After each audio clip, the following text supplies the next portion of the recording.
हमारी ये जो मॉडर्न दुनिया है ना, इसकी एक बहुत बड़ी कमजोरी है। एक ऐसी कमजोरी जो हमारी नजरों से कोसों दूर समंदर की गहराइयों में छिपी है। अब सोचिए क्या होगा अगर ये कमजोरी अचानक सबके सामने आ जाए। आज हम एक ऐसी घटना की तह तक जाएंगे। तो चलिए आपको सीधे उसी पल में ले चलते हैं। वक्त हो रहा है सुबह के 3:47 और ठीक 13 सेकंड GMT। और लोकेशन लंदन का फाइनेंशियल सेंटर कैनरी वॉर्फ। सोचिए, एक ऐसा हाईटेक ट्रेडिंग फ्लोर जहां हर घंटे, जी हां, हर घंटे अरबों डॉलर का खेल होता है। इसी ट्रेडिंग फ्लोर पर हैं सीनियर रिस्क मैनेजर जेम्स कलरमैन। उनकी नजरें स्क्रीन पर गड़ी हुई हैं और तभी अचानक सारी स्क्रीनें लाल हो जाती हैं। पूरे सिस्टम में जैसे भूचाल आ गया हो। कुछ बहुत बहुत गलत हो रहा है। और ये सब हो रहा था लेटेंसी की वजह से। अब ये लेटेंसी क्या है? देखिए, आसान भाषा में ये डेटा के आने जाने में लगने वाला टाइम है। एक बहुत छोटी सी देरी। सिंगापुर और लंदन के बीच ये देरी सिर्फ 15 मिलीसेकंड होती है, मतलब पलक झपकने से भी तेज। लेकिन उस दिन ये बढ़कर 89 मिलीसेकंड हो गई। अब सुनने में ये बहुत मामूली लगता है ना, पर इसी जरा सी बढ़ोतरी ने हाई स्पीड ट्रेडिंग के सारे ऑटोमेटेड सिस्टम्स को ठप कर दिया। तो सवाल यह है कि लंदन में मचे इस हड़कंप की असली वजह आखिर थी क्या?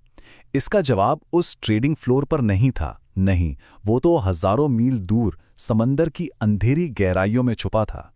जरा इस तस्वीर को समझिए।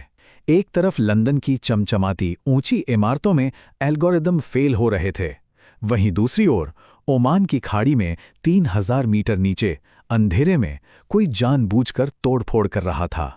दुनिया की धड़कन फाइबर ऑप्टिक केबल्स काटी जा रही थीं। और ये कोई हादसा नहीं था, बिल्कुल नहीं। सुबह 3:41 से 3:46, यानी सिर्फ और सिर्फ 5 मिनट के अंदर 3 बड़ी अंडरसी केबल्स AAE1, CECOM और TGNF एक के बाद एक खामोश हो गईं। ये एक सोची समझी साजिश थी, एक सुनियोजित हमला।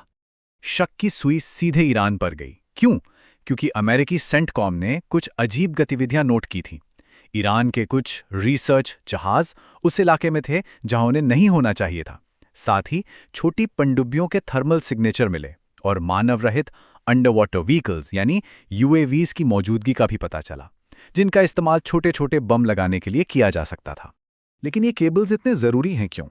बहुत से लोगों को लगता है कि हमारा इंटरनेट सैटेलाइट से चलता है, पर सच तो ये है कि दुनिया का 99% 99% इंटरकॉन्टिनेंटल डेटा इन्हीं केबल से गुजरता है।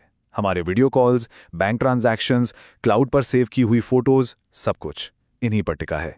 तो इस एक छोटी सी तोड़फोड़ का अंजाम क्या हुआ? इसका जो आर्थिक असर था ना, वो किसी सुनामी से कम नहीं था, जिसने पूरी दुनिया को अपनी चपेट में ले लिया। और ये नुकसान बहुत तेजी से फैला।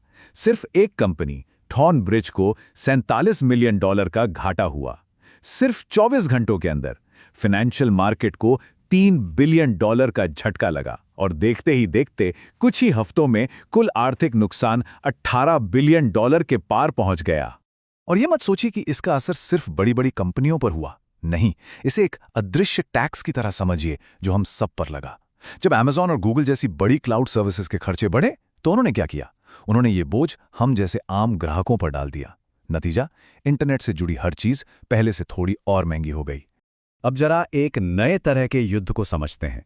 एक ऐसा युद्ध जहां हमला करने का खर्च कौड़ियों का हो, पर उससे होने वाला नुकसान अरबों का। ये जो फर्क है ना, ये हैरान कर देने वाला है। हमला करने में कितना खर्च आया होगा? शायद $10,000 से भी कम। और जवाब में इसकी रक्षा और मरम्मत पर कितना लगा?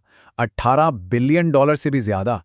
हमलावर के लिए तो ये सोने की खान जैसा है, बहुत कम लागत में बहुत बड़ी तबाही। पर यह मरम्मत इतनी महंगी और मुश्किल है क्यों? सोचिए जरा। पहले तो 3000 मीटर की गहराई में घुप अंधेरे में उस टूटे हुए केबल को ढूंढना पड़ता है। फिर रोबोट्स भेजकर केबल के दोनों सिरों को सतह पर लाना पड़ता है। फिर एक खास जहाज पर उनमें नया केबल जोड़ा जाता है और फिर बहुत ही सावधानी से उसे वापस समंदर की सतह पर बिछाया जाता है। इस पूरे काम में कई दिन या तक कि हफ्ते लग जाते हैं और इस दौरान वो मरम्मत करने वाला जहाज खुद एक आसान निशाना बन जाता है। असल में ये एक घटना हमें दिखाती है कि हमारा पूरा ग्लोबल इंटरनेट का ढांचा कितना नाजुक है। ये हमारी मॉडर्न सभ्यता की अकीलिस हील है, हमारी सबसे कमजोर कड़ी। और समस्या ये है कि दुनिया का भूगोल ही ऐसा है कि सैकड़ों केबल कुछ तंग रास्तों से होकर गुजरते हैं। इन्हें चोक पॉइंट्स कहते हैं, जैसे कि लाल सागर या मलक्का स्ट्रेट। इन जगहों पे ये सारे केबल एक साथ आ जाते हैं, जैसे ट्रैफिक जाम में गाड़ियां। और यही बात इन्हें हमलावरों के लिए एक बहुत आसान निशाना बना देती है। तो फिर सवाल उठता है कि दुनिया की बड़ी बड़ी ताकतें ऐसे हमलों को रोक क्यों नहीं पाती? क्योंकि यहां पुराने तरीके काम ही नहीं करते। लाखों किलोमीटर में फैले केबल्स की निगरानी करना ये लगभग नामुमकिन है, और अगर जवाबी सैन्य कार्रवाई की जाए तो एक बड़ा युद्ध छिड़ने का खतरा है। तो बचता क्या है? सिर्फ एक ही रास्ता, नुकसान को चुपचाप सहो और मरम्मत करो, जो कि बहुत बहुत महंगा है। एक स्ट्रैटेजिक एनालिस्ट ने इसे एक बुरे सपने जैसा मंजर कहा है, और बिल्कुल सही कहा है। ये एक ऐसा हमला है जो लगातार चलता रहता है लेकिन दिखता नहीं। ये बिना किसी बड़ी लड़ाई के धीरे धीरे किसी भी देश की अर्थव्यवस्था का गला घोट सकता है। तो ये सारी बातें हमें एक बहुत ही अहम और मुश्किल सवाल के सामने लाकर खड़ा कर देती हैं कि आखिर उस चीज़ की हिफाजत कैसे की जाए जिसकी हिफाजत करना लगभग नामुमकिन है। हमारा डिजिटल भविष्य, हमारी इकॉनमी और हम सबकी रोजमर्रा की जिंदगी, सब कुछ इसी एक सवाल के जवाब पर टिकी है।